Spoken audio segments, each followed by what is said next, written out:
À tout. On a eu les chiffres sur la natalité qui sont absolument dramatiques. En fait, la natalité au Québec est au plus bas du plus bas de ce qu'on ait jamais vu. Et il y a des chercheurs, 1,33 l'enfant par femme en âge de procréer. Le taux de fécondité qu'on mesure, c'est plus bas. On avait connu 1,36 en 1987, alors qu'il y avait eu un creux terrible. Et donc, il y a des chercheurs qui disent, ben là, avec la baisse de l'immigration, si on veut pas vivre un déclin de population, on prend le contrôle sur l'immigration, on baisse les seuils, mais il faudrait investir dans des politiques de natalité. Généralement, à chaque fois qu'on a parlé de ça, il y a des groupes qui se lèvent et qui disent on peut plus passer, interdit de parler de natalité. Sophie Mathieu, professeure à la faculté des lettres et sciences humaines à l'Université de Sherbrooke, est avec nous. Bonjour. Bonjour. Et vous êtes une spécialiste des politiques familiales. Est-ce qu'on peut encore faire ça, des politiques dites natalistes en 2025? Non. Donc, absolument pas.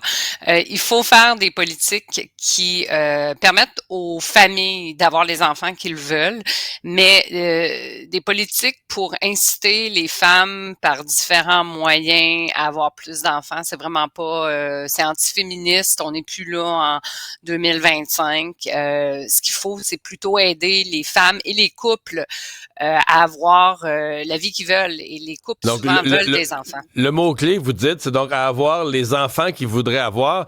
Ce que j'en comprends, c'est que le 1,33 enfants, il y a des gens qui en voudraient plus là-dedans puis qui réussissent pas ou qui peuvent pas financièrement. Ou c'est quoi les contraintes qui font qu'on a moins d'enfants qu'on l'espérerait? Oui, ben en fait, c'est ça. On a plusieurs indicateurs historiquement là, qui nous montrent tant au Québec, au Canada qu'ailleurs que la fécondité réalisée, c'est-à-dire le nombre d'enfants que les gens ont, est en dessous de ce qu'ils disent vouloir avoir. Donc, il se passe quelque chose entre les intentions et la réalisation des intentions de fécondité. Et ce qui se passe, c'est probablement au niveau des conditions générales. Donc, le coût du logement, les difficultés de conciliation emploi-famille, les difficultés de trouver une place en service de garde éducatif. Donc, toutes ces contraintes-là qui pèsent lourd sur les couples et encore plus souvent sur les femmes exercent une pression à la baisse là, sur la réalisation des intentions de fécondité. Parce que là, essentiellement, la politique démographique des dernières années, c'était la natalité au plancher, l'immigration rentrait à pleine porte, mais là, on se dit, bon, là, l'immigration a dépassé les seuils de ce qu'on était capable d'intégrer. Là, on rebaisse les seuils d'immigration. Fait que je comprends de votre propos que vous dites, là, on va vivre, si on fait rien, on va vivre une baisse de population, là. Ben, en fait, d'abord, il faut se rappeler qu'au Québec, on a une très faible fécondité, mais si on se compare aux autres provinces, on est quand même, on tire bien notre épingle du jeu. Donc, on a des raisons de croire qu'on a la recette au Québec. Okay? Donc, on a une bonne politique familiale, mais cette politique familiale-là, surtout au niveau des services de garde, là, on a entendu beaucoup parler dans les médias, ça s'est effrité au cours des dernières années. Il y a un manque de place, la qualité n'est pas toujours au rendez-vous, bon, etc. Donc, on a des ingrédients pour avoir une bonne politique familiale, mais la question des services de garde, la question du logement aussi, on sait que la dépense la plus importante pour les familles, c'est le coût du logement. Tout ça, ben, c'est un effet négatif. Maintenant, on n'a pas de boule de cristal, mais on sait qu'avec la pandémie, la fécondité depuis 2020 a chuté. Est-ce que ce sont des couples qui n'auront pas les enfants ou est-ce que ce sont des couples qui ont... Exact.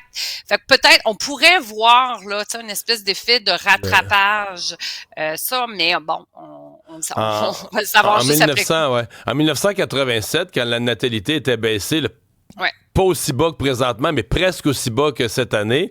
Le gouvernement de Robert Bourassa, à l'époque, avait mis en place une politique là, vraiment en disant, bon, le troisième enfant, en côte, il coûte cher. Souvent, il faut changer de véhicule, il faut changer d'appartement ou de maison.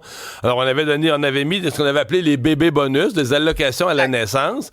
Là, je veux pas me tromper, mais je pense que l'allocation à la naissance, c'était 2-3 000 pour le premier enfant, même chose pour le deuxième enfant, mais c'était 8 000 à la naissance pour le troisième enfant. Est-ce que ça vous plaît? Est-ce qu'on pourrait revenir à ce genre de mesures-là?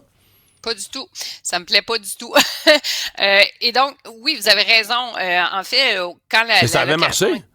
Pas vraiment. En fait, ce qu'on avait vu, c'est qu'il y avait eu une hausse de la fécondité là, très, très rapide là, en 1988-89. Là, en 1992, le gouvernement trouvait que les naissances augmentaient pas assez. Alors là, on a donné un dernier coup de barre, puis là, on a encore augmenté plus le montant de la troisième naissance, puis la quatrième. Mais ce qu'on a vu, c'est que la fécondité descendait. Pourquoi? Ben, c'est parce que le chèque, c'est vraiment agréable d'avoir un chèque, là. En dollars courants, aujourd'hui, ça représenterait autour de 17-18 000 $. Mais une fois que le chèque est parti, ça donne pas une structure d'aide aux familles. C'est-à-dire que même si on a l'argent, on n'a pas plus de place en service de garde, ça ne nous aide pas à concilier nos enjeux de conciliation là, entre le travail et la famille. Puis aujourd'hui, on sait, les femmes québécoises, les mères québécoises, elles sont dans les cégeps, elles sont dans les universités, elles veulent être sur le marché du travail. Donc, le chèque, c'est super, mais ce qu'elles veulent, c'est être capable de retourner sur le marché du travail. Et tant qu'on leur garantit pas que l'arrivée d'un enfant ne va pas avoir des impacts dramatiques sur leur trajectoire professionnelle, ben les femmes vont être vont hésiter avant d'avoir un enfant.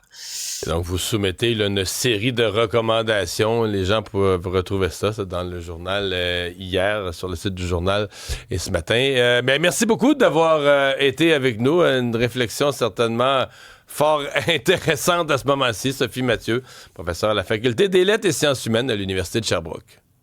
Merci. Bonne journée.